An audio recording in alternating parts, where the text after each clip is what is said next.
بسم اللہ الرحمن الرحیم۔ السلام علیکم پیارے ویورز، امید کرتا ہوں کہ آپ سب خیر و عافیت سے ہوں گے۔ آج میں آپ کو ایک عالمہ لڑکی کا واقعہ بتاؤں گا۔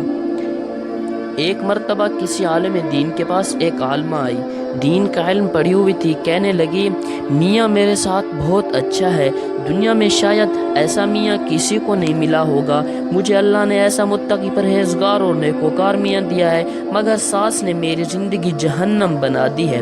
ذرا سی بات پہ روک ٹوک کرتی ہے، یہ کرتی ہے وہ کرتی ہے۔ چنانچہ اس نے اس کے بارے میں چند باتیں کہیں۔ وہ مجھ سے پوچھنا یہ چاہتی تھی کہ اب آپ ذرا اجازت دے دیجئے، میں بھی اس کو اینٹ کا جواب پتھر سے دیا کروں گی۔ لیکن عالمہ تھی، ذرا گھبراتی بھی تھی کہ کہیں میں پکڑی نہ جاؤں۔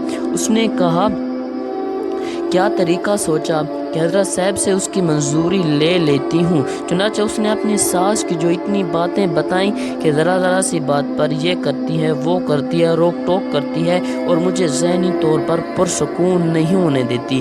میں نے پڑھنا ہوتا ہے اور مجھے پڑھانے میں دقت ہوتی ہے۔ اب آپ بتائیں میں کیا کروں؟ میں نے اس سے کہا کہ آپ کی ساس کے اندر اتنی باتیں ناپسندیدہ ہیں، آپ کو پڑھنے اور پڑھانے نہیں دیتی، کوئی بات پسندیدہ بھی ہے؟ کہنے لگی، مجھے تو کوئی بھی پسندیدہ بات نظر نہیں آتی۔ میں نے کہا، تمہاری نظر میں انصاف نہیں، اگر انصاف کی نگاہ سے دیکھتی تو تمہیں اس کے اندر کوئی نہ کوئی اچھائی نظر آتی۔ وہ پھر کہنے لگی، حضرت مجھے تو اس میں کوئی اچھائی نظر نہیں آتی۔ میں نے کہا، دیکھو تمہارا خاوند تمہیں اللہ نے فرشتوں کی صفت جیسا دے دیا، یہ تو بات مانتی ہو؟ کہنے لگی، ہاں یہ بات تو میں بالکل مانتی ہوں۔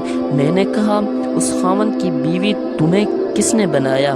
یہی تمہاری ساس تھی جو تمہیں پسند کر کے لے آئی اس بیٹے کے لیے۔ اس کو اور بھی بڑی لڑکیاں ملتی تھیں، کسی اور کو پسند کر لیتی، مگر تمہیں جو پسند کر کے لائی تو یہی ساس تھی جس نے تمہیں اس خاوند کی بیوی بنایا، اور تم کہتی ہو کہ میرا خاوند تو فرشتوں جیسی صفت والا خاوند ہے۔ کہنے لگی، ہاں یہ بات تو ہے۔ میں نے کہا، اب اس کے احسان کا بدلہ تم ساری زندگی نہیں اتار سکتی۔ قرآن کی یہ آیات جانتی ہو، هل جزاء الاحسان الا الاحسان، اچھائی کا بدلہ اچھائی کے سوا اور کیا ہے؟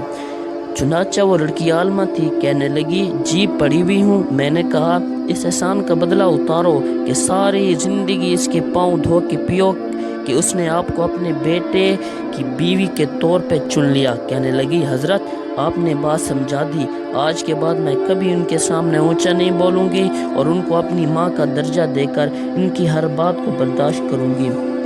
واقعی انہی کے صدقے اللہ نے مجھے اتنا اچھا خاوند دیا۔ جب انسان سمجھنے کی کوشش کرے تو بات جلدی سمجھ میں آ جاتی ہے۔ ساس بہو کے جھگڑے ذلت کے سوا کچھ نہیں ہوتے، ذرا افہام و تفہیم سے بات کر لی جائے تو بات سمجھ میں آ جاتی ہے۔ امید کرتا ہوں کہ آپ کو یہ میری ویڈیو اچھی لگی ہوگی۔